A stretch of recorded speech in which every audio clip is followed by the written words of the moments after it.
নমস্কার, home cook with পুপু চ্যানেলের আরেকটি নতুন ভিডিওয়ে সকলকে স্বাগত।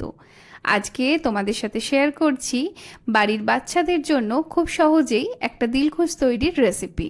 তার জন্য প্রথমেই একটা বড় মিক্সিং বোলের মধ্যে নিয়ে নিতে হচ্ছে 1 কাপ পরিমাণ বেসন, যেটাকে ভালোভাবে ছেঁকে নিতে হবে। 1 কাপ পরিমাণ বেসনের জন্য লাগছে হাফ কাপ পরিমাণ গাওয়া ঘি, যেটাকে গলিয়ে নিয়েছি আর অবশ্যই ভালোভাবে গরম করে নিতে হবে।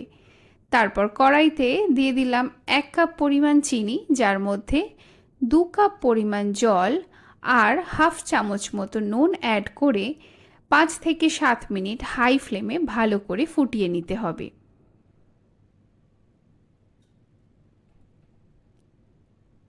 চিনির রসটা যখন একটু ঘন হয়ে যাবে তখন এর মধ্যে অ্যাড করে দিতে হবে ছেঁকে রাখা বেসন।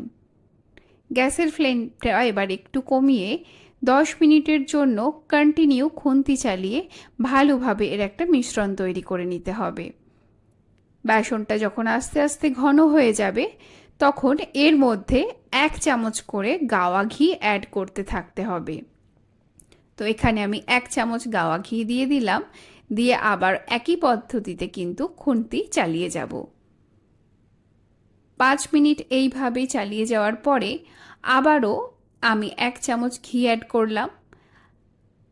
ভালোভাবে লক্ষ্য করলে দেখতে পাবে বেসনটা কিন্তু আগের থেকে অনেকটা ফুলে উঠেছে আর বেশ হালকা হয়ে গেছে, যার ফলে নিজে থেকেই কড়ার মধ্যে থেকে সরে যাচ্ছে।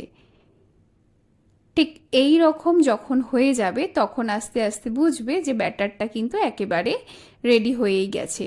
তো এখানে কালার দেখে বুঝতেই পারছো। তো আমি আর একবার এখানে বাকি ঘিটা ঢেলে দিচ্ছি, দিয়ে সব কিছু ভালোভাবে মিশিয়ে নিচ্ছি। যারা এখনও হোম কুক উইথ পুপু চ্যানেলটা সাবস্ক্রাইব করনি তাদের কাছে রিকোয়েস্ট করব চ্যানেলটা সাবস্ক্রাইব করে পাশে থেকো আর বেল আইকনটা প্রেস করে দিও, তাহলে আমার চ্যানেলে আসা সমস্ত ভিডিওর নোটিফিকেশান সবার আগে তোমরা পেয়ে যাবে।